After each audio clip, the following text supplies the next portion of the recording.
Hey guys, thanks for watching. Today we're taking a Ben Hogan deep dive. So Ben Hogan is the golfer you've studied more than any other, John? Well, I mean, I think Hogan's considered the greatest ball striker of all time. So if you're swinging a golf club, why not take a look at what he was doing? Right, right. So I'm with John Erickson from Advanced Ball Striking here on Be Better Golf. So click the subscribe button. You'll see a whole shot, hours and hours of content out here. If you had to put it briefly, what do you think the secret is? Everybody always talks about Ben Hogan had a secret, something he was doing that other people weren't. Yeah. What do you think the secret is? He held shaft flex and impact better than anybody. Okay. That's the secret, for sure. Yeah. So his golf swing is basically set up to ensure that that happens. Okay. So the way that you would do that, you're going to have some power through the strike and beyond.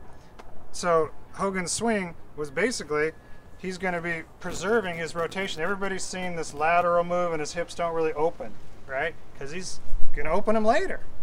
He's saving it. He's, instead of coming quick from the top, he's going to transition the golf club and he's going to save the rotation of his hips and his shoulders for later, and then he's going to work his pivot through the strike. Okay. And then that's basically what he did. So now Hogan also swung very flat clubs and very heavy clubs. So if we're going to talk Hogan, let's take a 16-ounce driver. Now, some would say, I think in Power Golf, he said he swung a 14 or 14 and a half. Yeah. Mo Norman told me, well, Mo swung a 16-ounce driver, and Mo told me that Hogan used a 16-ounce driver. So do you believe Power Golf? Do you believe Mo? I don't know. Let's just say it was a heavy pursuit relative to. So maybe in like 53 it was a 16. You know, I've gone through different weights. You know, just because Hogan said in 48 that he did this, he might have done something in 55, or, you know, whatever. I don't know. Yeah. What we do know is that what I know for sure, because I've held it, Mo swung a 16-ounce driver. So I made a 16-ounce driver, and I set this driver up with a very stiff shaft, and I know for a fact that Hogan had extremely stiff shafts in his clubs because Al Barkow is a friend of mine, and Ron Chalmers, who ran the Precision Brunswick company that made the shafts, and I asked him, I said, you know, who back then was really using iron shafts in their woods? And he said, well, Lanny Watkins, Raymond Floyd, Arnold Palmer, and Ben Hogan. His company, Precision Brunswick, made the Apex shaft, so he knew. Yeah. We are making the shafts for Hogan's company. Sure. Okay, so he knew. So I mean, I trust Ron, he's not going to lie to me about this. Yeah. So basically the idea is to put an iron shaft in the woods because they're much stiffer. We got a heavier head, we need a stiffer shaft. Now this isn't something you get in the clubhouse, at the pro shop. Yeah. You would have a custom made. Yeah. So we have this would be very similar to what Ben Hogan was using. Okay. Okay, heavy. Now I'm going to attempt, okay, to make the Hogan transition, which I teach in my new course that's going to be coming out. I'm going to teach people how to transition the club. A lot of people think that quick backswing is where he got all that lag by transitioning the club. Okay. But I've come to a different conclusion. Okay. And I'm going to talk about that in my course. I'm not going to talk about that here. Right. But I'm going to apply the transition, and I'll make my point by not even taking a backswing. Okay, at first. Okay. And then we're gonna do a lateral move, and we're gonna try and preserve the rotation of the body, and then we're gonna go ahead and rotate. I'm gonna go ahead and rotate into my finish. So let's see what happens here. Okay. So I'm gonna try and get the club to parallel. Okay. I'm gonna rotate back. I'm gonna make sure I'm parallel here. Am I parallel? Yeah. Okay. Okay. And I'm gonna move. Yeah, that looks good. Okay. Yeah. So let me do another one. You can pick and choose. So how deliberate does that feel between when you're at the parallel here? Mm-hmm. How deliberate does it feel between lateral and then down? Feel like two totally separate things, or kind of? No, they have to work together. Okay. Okay. So what I'm doing is I'm creating an opposing force. I've got a pressure going one way, and I got a pressure going the other. Okay. So the question you're gonna see on that I'm able to transition the club and flatten the shaft without having to take a backswing. Yeah. Okay. So the backswing then we know is fairly incidental. The reason that I'm not comfortable taking the backswing is that Hogan set his hands early. Okay, he wasn't a late loader. My whole life, I have been a late loader. I've been Bradley Hughes. Bradley and I are both like, ooh, you know, slot that thing in there. This is a completely different thing. Totally different thing. You have to set the hands early if you're going to get to Hogan. You have to do that. Okay, so just to make sure that I do that, you know, I'm going to just make sure that I set my hands and get that thing working so that I can transition the club properly and move through the strike. Okay, then once I master this aspect and I get that rotation up to speed, then I can start working on the backswing and then give it a little more heat, and then you're going to hear that with the ball when I strike it. Okay, right. So that's where I'm at in my development right now, is making sure that we get the transition move right and that we get the lateral movement right, and then we go ahead and turn and rotate through the strike. So if people at home want to have a takeaway from this to put a little bit more of Hogan into their own swings, what's something that they can work at home simply to get a little bit more Hogan in their swing, a little bit more chef flex retained through impact? Yeah, well, I would say that you've got to widen your stance. Okay, Hogan was not, I mean, when he was hitting wedge shots and stuff, but with a driver swing, long iron, wide stance. Ben Hogan, wide stance. Lee Trevino, wide stance. George Knudson, wide stance. Mo Norman, wide. Hogan. I mean, these guys had wide stances, okay? Now, what does the wide stance allow for? Well, like you were talking about, who's your friend that's stepping back and forth, right? Yeah, Drew. Okay, so, yeah, that's very good, right? So, you know, this feeling, the wide stance allows you to transfer your weight and then have the lateral move where I'm starting my downswing without spending my rotation. So widen your stance. Make sure your weight's on your right foot, move laterally, save your rotation, and then just hit it hard. Gotcha. Let me try one, just think about what people would do. This is like swinging an axe. About like that? Yeah. How important is the foot flare? Like we always talk about the Hogan foot flare. Don't really worry about that too much. I wouldn't worry about it too much. Okay. I have to flare it out a little bit, yeah. Okay. So we're gonna go.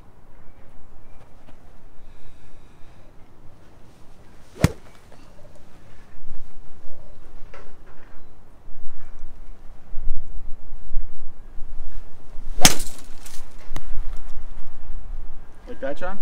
How does that feel? Felt flipped. Flipped going through? Mm-hmm. Yeah, because it's heavy, right? Yeah. So I would say shorten the backswing for now. Mm-hmm. And really muscle that thing through. We're talking 16-ounce driver. This thing's heavy. There we go. That's better. Yeah. Nice. Cool. Remember, you know, we're hitting it off, no tee. Yeah. Hitting it off the ground, that's right? It's a driver. With a mat. Yeah. And a driver, right? All right, guys. Thanks for watching. If you're interested more about this specifically, send John a message. He is his contact info is in the description of this video. If you are interested in learning more about John's stuff, go to advancedballstriking.com or just follow all the connections in the link below the description of this video. But the most important thing is to click the subscribe button, and also whenever we go on these trips, sometimes we do some live videos. The only way to see those is to hit the bell, the post notification bell in the corner, so that really gets you connected to what's going on here at Be Better Golf. Thanks for watching, guys. Bye. Okay. John Erickson here, and I have been slowly deconstructing the golf swing of Ben Hogan. I'm doing this because I don't believe anybody has done it, and I don't believe anyone is even close to getting it right. So I'm going to throw my hat in the ring and see if we can't get a little closer to what Ben Hogan was doing with the golf club. The greatest ball striker of all time, greatest shot maker, and I don't think anybody's come along that's matched what he was able to do. We're going to start with the transition because that's really what makes Ben Hogan's golf swing unique, is how he transitioned the club. There's a certain specific backswing that has to happen to do this, so I've pretty much got most of it down, the basics of what needs to be done. It's not easy to do. It's a very athletic move. This is a kind of golf swing that's going to be created from the inside out. You can't stand in front of a mirror and get in these positions and expect anything to happen. This is all about internal forces and pressures in the body, how things are moving, and the very unique and special way that Ben Hogan slotted and transitioned the golf club. I am not a Hogan secret guy, especially getting inside this kind of model here. There's so much going on. The whole idea that there was some kind of secret, I mean, it's just complete nonsense. This is a very, very sophisticated golf swing with a lot of interaction going on in the body and things that have to happen. So there's not a secret here. It's more of a package kind of deal. Talk about the backswing. So the finish of the backswing is when the shoulders are done rotating. Okay, not the arms still going back or the club shaft going back and slotting or anything like that. The backswing is finished when the torso and the shoulder rotation has finished. So what I want to show you here is that the club shaft and the club head are still going back, even though the shoulders have completed the backswing. And this is how Hogan slotted the club. It's a very unique and sophisticated way of doing it, but you can see that the lower body is moving towards the target, making a lateral shift in the weight while the club is still going back. And I've got a few drills that I teach that show how exactly to do this, and it's probably not like anything you think it is, or certainly nothing like I thought it was. As much as I've been around this game and seen all kinds of great players and swings and people trying to do this kind of thing, I kind of stumbled across it one day and was pretty excited really to figure out this sort of unique and sophisticated move. So the lower body starts, the shoulder rotation is complete, the lower body starts, and the special unique slotting motion that Hogan applies here. So that's what we're seeing. This next move is really about the lower body, specifically the hips moving laterally. It's not really initiated as much by the legs as people think. It is and it isn't, I'll say that. Again, it's another very, very unique move that Hogan did. I'm not really sure I've seen anybody else do this correctly. But the idea is to start the downswing with the lower body and this lateral move so that you don't have to spend your upper body rotation. So by delaying that, by delaying the rotation, it's going to help us hold shaft flex longer into the downswing, and in the case of Hogan, right through the strike. So the combination of this transition move and this lateral move of the hips and moving the weight from the right leg to the left leg on the downswing is pretty unique what he did. You know, people get it wrong when they start thinking that Hogan just hit off the left leg and just stayed there, and that's not true. He had a very quick backswing, and all that weight went over to that right leg. And with his unique move of moving laterally to initiate the downswing, that's all by design. So don't think that it's just sitting up on the left leg and it's not going to work. You're not going to hit the ball well doing that. But you'll want to watch Hogan's left knee. He didn't drive the left knee right from the top of the backswing. that left knee stays back. It doesn't move laterally quickly.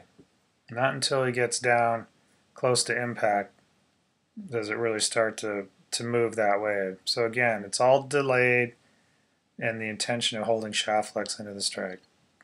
So then we get into the the moment of truth stuff.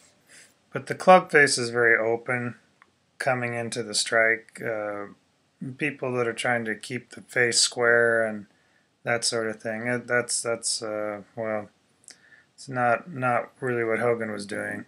But what's so unique is through the strike and beyond, that club face is looking at the target for a very long time. So you can see when you use this technique, this really fantastic impact that you get into the moment of truth, because you're accelerating through the shot. So those pressures that are created in the body are going right down through the armpits and through the arms down into the hands and right down the shaft and into the club head, and you get the great impact look here. And in the next frame you'll see that that club face doesn't roll over. It's looking at the target still for a very long time. So this is what allowed Hogan to be such an accurate, straight hitter of the golf ball. Anyway, that's my take, and hope to see you soon.